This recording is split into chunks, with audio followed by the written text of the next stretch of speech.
قرآن ہو یا ہو حدیث، سب کلام حق ہے وہ قرآن ہو یا ہو حدیث، در حقیقت ہے خدا کی بات پیغمبر کی بات، ملتے ہیں ہر حرف پر 10 اجر قرآن کی طرح، ملتے ہیں ہر حرف پر 10 اجر قرآن کی طرح، گیسوؤں کا ذکر کیجئے یا رخ انور کی بات۔ ملت اسلامیہ کے دیوانوں، علوم اسلامیہ میں نشر و اشاعت ہر دور اور ہر زمانے میں علماء حق کے ذریعے محفوظ طریقے سے ہوتی رہی ہے۔ ہر دور اور ہر زمانے میں علوم اسلامیہ میں تحریف سخت سے سخت ترین صورت میں ہوئی، لیکن یہ علوم صحیح اور تحریف سے پاک ہو کر ہم تک پہنچی ہے۔ چنانچہ 150 سال سے دارالعلوم نے علوم اسلامیہ کی نشر و اشاعت میں جو کردار ادا کیا ہے وہ دنیا پر مخفی نہیں ہے۔ اس کے مقابلے میں بہت بڑے بڑے فتنے بدعت و الحاد کی صورت میں رونما ہوئے، لیکن اس ادارے نے پوری قوت کے ساتھ مدافعت کرتے ہوئے علوم اسلامیہ کو تحریفات سے پاک رکھا۔ لہٰذا میں علوم اسلامیہ کی نشر و اشاعت دارالعلوم کے کردار پر تفصیلی روشنی ڈالنے کے لیے اپنے برادر عزیز محمد ازمان متعلم درجہ ہفتم کو اس شعر کے ساتھ دعوت اسٹیج دے رہا ہوں کہ اہل باطل کا ہمیشہ سے یہی ہے دستور، اہل باطل کا ہمیشہ سے یہی ہے دستور، حق کی آواز کس طرح دبا دی جائے، ہے ہمیشہ سے یہی اہل وفا کا شیوا، ہے ہمیشہ سے یہی اہل وفا کا شیوا، زندگی راہ وفا میں لٹا دی جائے۔ سن لو حق گوئی سے ہم باز نہیں رہ سکتے، سن لو حق گوئی سے ہم باز نہیں رہ سکتے، ہم کو اس جرم کی کتنی سزا دی جائے۔ الحمدللہ رب العالمین والصلاة والسلام على سید الانبیاء والمرسلین وعلى آلہ وصحبہ اجمعین، اما بعد فقد قال اللہ تعالی فی کلامہ المجید اعوذ باللہ من الشیطان الرجیم بسم اللہ الرحمن الرحیم انما یخشی اللہ من عبادہ العلماء صدق اللہ العظیم۔ عین حق ہے جو تجھے علم کا دریا کہہ دوں، عین حق ہے جو تجھے علم کا دریا کہہ دوں، یہ بھی سچ ہے کہ تجھے گلشن تقویٰ کہہ دوں۔ تو نے پیدا کیے محمود و رشید و انور، تو نے پیدا کیے محمود و رشید و انور، زیب دیتا ہے انہیں جس قدر اچھا کہہ دوں۔ سامعین ذی وقار، اساتذہ کرام اور رفقاء بزم، ہندوستان میں 13ویں صدی عیسوی آخری سانس لے رہی تھی، اسلامی حکومت کا چراغ گل ہو رہا تھا، مسلمانوں کی شوکت و عظمت افراتفری کا شکار تھی، عہد اسلامی کے مدارس و مکاتب ایک ایک کر کے مقفل کیے جا رہے تھے، مساجد و معابد پر غیروں کے ہتھوڑے ظلم و ستم کے پہاڑ توڑ رہے تھے، اور مسلمانوں کی دینی و مذہبی صورتحال کا عالم یہ تھا کہ شیخ الاسلام حضرت مولانا حسین احمد مدنی رحمۃ اللہ علیہ کے بقول جیسا کہ الجمعیت دارالعلوم نمبر صفحہ 64 پر درج ہے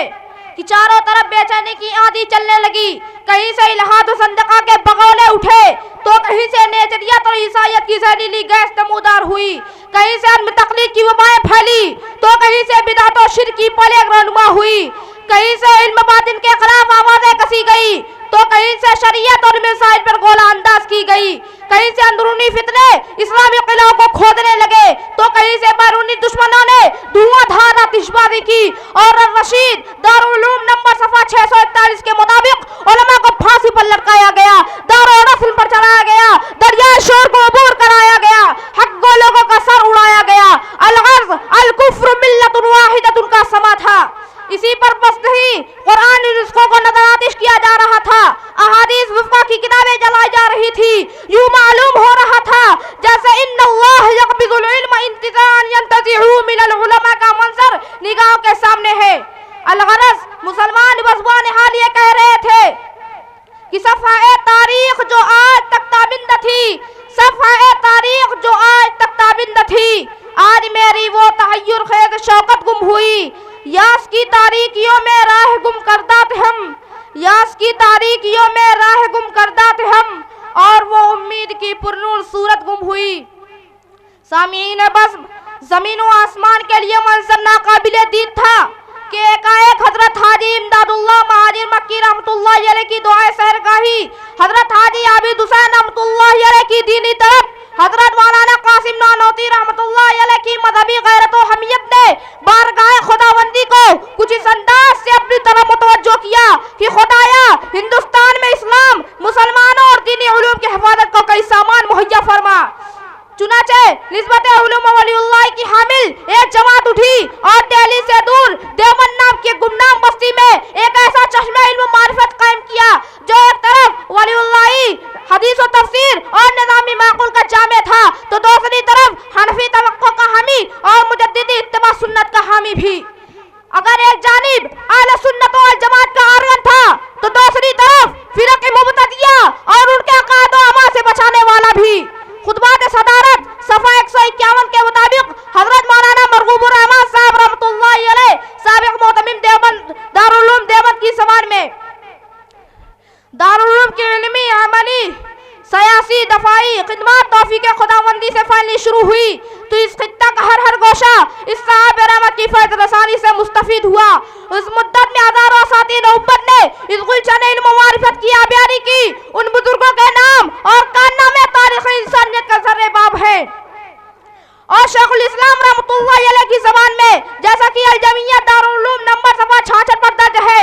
کہ دارالعلوم نے تھوڑی عمر میں اعلیٰ سے اعلیٰ کمالات رکھنے والے علماء کو ہزاروں کی تعداد میں پیدا کیے جو کہ علمی، عملی، روحانی اور اخلاقی کمالات میں اپنے زمانے کے یگانہ اور اپنے دائرہ کار کے رہنما اور امام ثابت ہوئے۔ ان فارغ شدہ علماء نے اسلام کی داخلی خدمات انجام دی، علوم دینیہ کو ہر سمتوں میں پھیلایا، وعظ و نصیحت، افتاء، تدریس، تربیت و تسلیق وغیرہ کی خدمتیں انجام دی۔ آزادیت دہریت کی وبا سے مسلمانوں کی حفاظت کی، بیرونی فتنوں کے حملے سے بچایا، ان کے قلعوں کو شکستہ کیا، مناظرے کیے، رسائل شائع کیے، تقریریں کی، بلکہ دو قدم آگے بڑھ کر حضرت شیخ الاسلام رحمۃ اللہ علیہ کی زبان میں دارالعلوم کے فارغ التحصیل علماء جامع ازہر، جامع زیتونیہ سے ترکستان، روم، روس و حجاز اور شام وغیرہ کے علماء فتنہ سے علوم و فنون اور اخلاق اور عمل میں بدر جہاں بہتر سبقت لے گئے اور ان سے اعلیٰ اور احسن ثابت ہوئے اور اپنی روزمرہ کی محنتوں اور جد و جہد سے علوم اسلامیہ کے فروغ اشاعت کی اور تحریک چلائی کہ مولانا نسیم احمد فریدی رحمۃ اللہ علیہ کے بقول ساقی دہلی کے مستوں نے بار سے دیوبند، ساقی دہلی کے مستوں نے بار سے دیوبند، جب رکھی بنیاد میخانہ بطور یادگار، دور دورہ ساغر صحبہ طیبہ کا ہوا، دور دورہ ساغر صحبہ طیبہ کا ہوا، جرعہ نوشان ازل آئے قطار اندر قطار، قاسم و محمود و انور نے لڑائے خم کے خم، قاسم و محمود و انور نے لڑائے خم کے خم، اپنی وسعت کے مطابق پی گیا ہر باد خار۔ سامعین، اسی وقار قیام دارالعلوم کے بعد فرزندان دارالعلوم دیوبند نے اس کے دستور اساسی کو سامنے رکھا اور مقاصد دارالعلوم کی پاسبانی اور اس کی اشاعت میں ہمتن مشغول ہو گئے۔ چنانچہ جب ہم دارالعلوم کے دستور اساسی پر نظر ڈالتے ہیں جیسا کہ خطبات صدارت صفحہ 143 پر درج ہے کہ دارالعلوم نے قرآن و حدیث، عقائد و کلام سے متعلق علوم عالیہ کی تعلیم اور مسلمانوں کو مکمل اسلامی تعلیمات بہم پہنچانے اور رشد و ہدایت اور تبلیغ کے ذریعے اسلام کی خدمت پر زور دیا۔ یہی وجہ ہے کہ دارالعلوم نے تفسیر و تراجم کے میدان میں قدم رکھا تو ترجمہ شیخ الہند، تفسیر عثمانی، معارف القرآن، بیان القرآن، احکام القرآن، انوار القرآن، حاشیہ تفسیر بیضاوی، حاشیہ تفسیر جلالین، معالم الترتیب، علوم القرآن وغیرہ جیسی بیش قیمت کتابوں میں قرآنی علوم الجواہر کو محفوظ کر کے امت کے دامن میں ڈال دیا۔ اور جب حدیث کے میدان میں قدم رکھا تو لامع الدراری، الکوکب الدری، فیض الباری، معارف السنن، اوجس المسالک اور بذل المجہود جیسی لاجواب کتابوں میں نادر و نایاب اور حدیث کے اسرار و رموز اور اس کی باریکیوں کو سمو کر امت کی جھولی میں ڈال دیا۔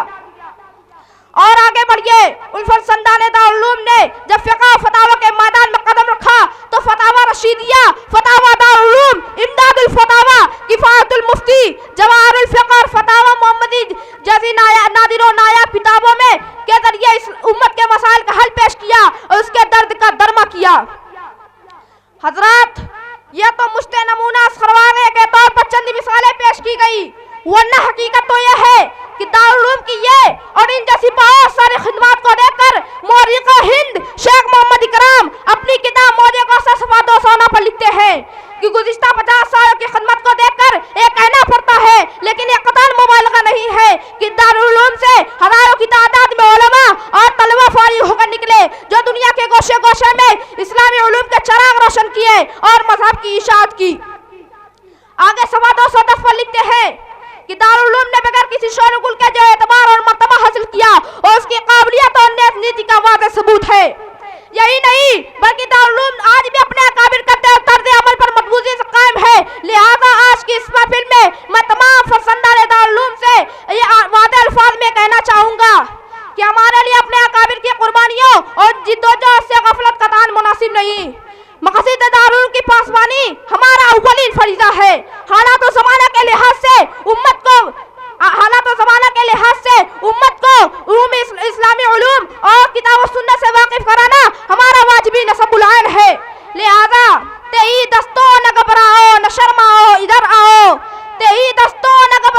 شرماؤ ادھر آؤ ان احسان کرم اب بھی یہ سرگرم درفشانی اور ورق ورق پہ ابھرے ہوئے نقوش حیات ورق ورق پہ ابھرے ہوئے نقوش حیات روش روش یہ پتہ روشنی کا دیتے ہیں وما علینا الا البلاغ